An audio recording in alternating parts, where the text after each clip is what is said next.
Panther people, what up? You let me know if you're going to be pissed off at what the Athletic thinks is going to happen in the NFC South. What's going on? You watch your Panthers Post? It's your boy Phil here. I'm on parental leave, meaning I'm up north, already up north, further up north. I'm the Canadian Panther fan, so I'm here in the middle of the day vlogging by the lake. I'm looking at the lake right now and just mowed the lawn, got ribs on the smoker. I'm having one of these. It's the off season. I mean, why not?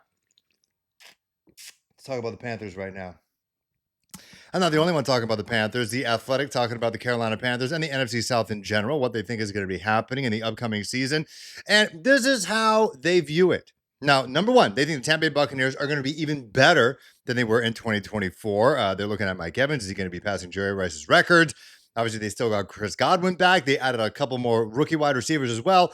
And they actually think their offensive coordinator, their third in 3 years after Cohen went on to coach the Jacksonville Jaguars as their head coach, the team that we're going to be playing in week 1 of this year. They think that offensive coordinator is going to blow up the same way that Liam Cohen did, the same way that Dave Canales did. So they think they're going to just continue sailing. It goes without saying that they believe that the Tampa Bay Buccaneers right now are going to win the NFC South.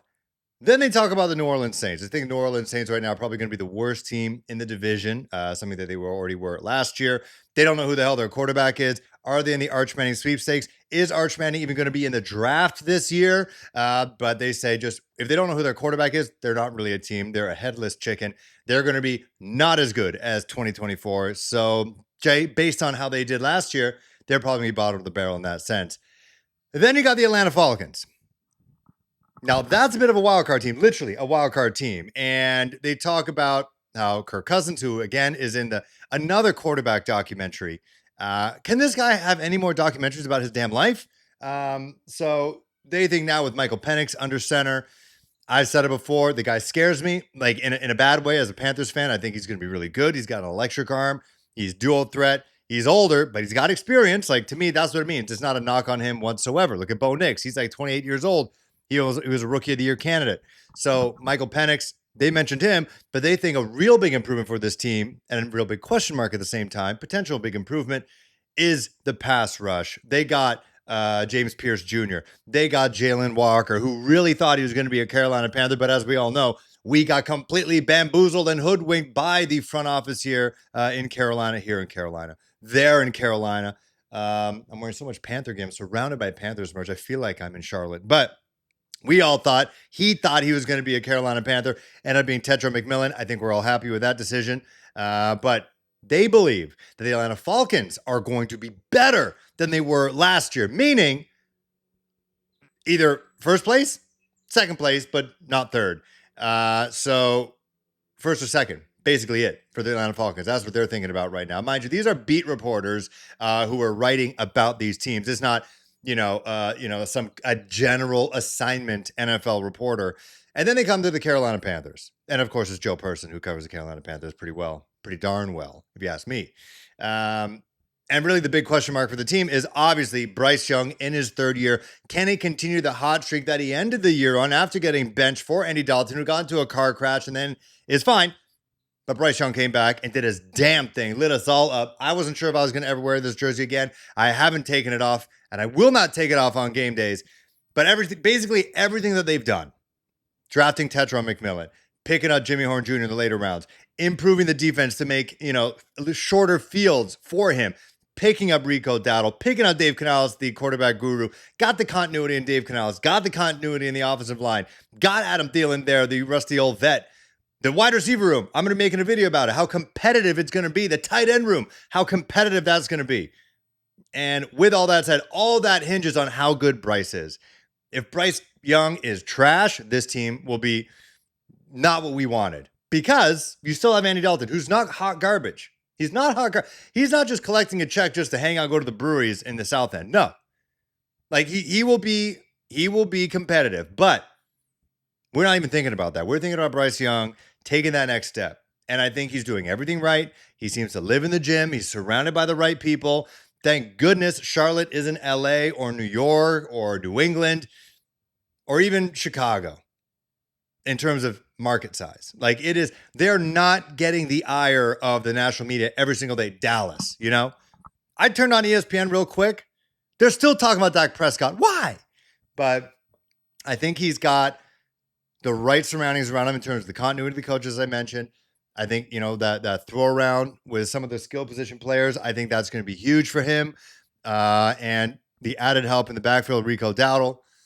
More help with Tetra McMillan, who, you can throw high. You can throw somewhat inaccurate passes. He'll make up for it with his catch radius. Either way, everything hinges on Bryce. So the question is, in this list that they did, will this team be better than last year? And Joe Person says, we don't know yet. He's the only one that says we don't know yet. Falcons, yes. Bucks, yes, better than last year. Saints, hard no. Panthers, we don't know. Because that's just part of the Cardiac Cat fan base. We don't know what the hell is going to happen. It's all up to Bryce. And that's why, while I'm reading the tea leaves right now, I talk about 2015, what was it? Jennifer Lopez divorces her man. Something happens in the World Cup. The Blue Jays on my end, top of the AL East, going to go to the playoffs.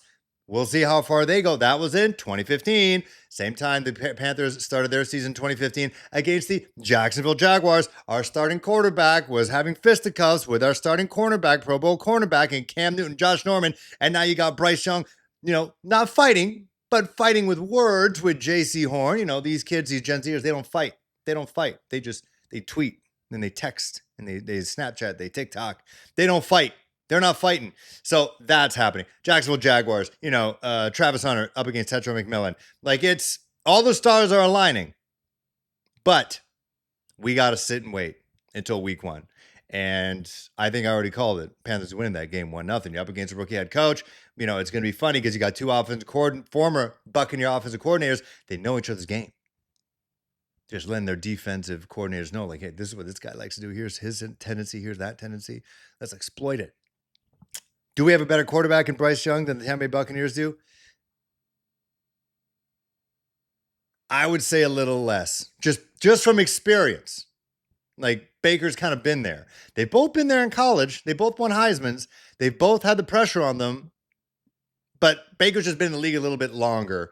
So he has that experience a little bit more. He's a little bit more savvy than Bryce Young at this point. I think by the time Bryce Young gets to where Baker is right now in terms of NFL experience, I think he'll be a better quarterback. But everything hinges on Bryce. And so this is the lot. This is the deck we've been dealt with right now. And that is, we don't know how good this team's going to be. We think they're going to be good based on what they did on the defense, based on how they approach this offseason in terms of free agency and the draft. But Joe Person's in the same boat as us. He has more exposure to this team than we do. He knows about all these. If you go to a regular NFL fan and you ask who Turk Wharton is, they'll be like, I don't know. We know who he is. We know who Rico Dowdle is. So I think we're going to be better than last year. I think we're going to the playoffs. I think we're going to at least the wild card. And I think in terms of the Bucs being better than last year, sure, they got the players. They got Chris Evans, Hall of Famer, Chris Godwin. But third offensive coordinator in 3 years, unless they're a complete carbon copy of Coach Cohen, I think there's got to be a dip at some point in terms of production. Anyways, let me know what you guys think. Do you think the Panthers do you agree with what the Athletic Joe Person is saying? Do you think they're going to be maybe as good? Worse? They better not be worse. Or do you think you're just kind of waiting and see? Let me know. See you guys soon.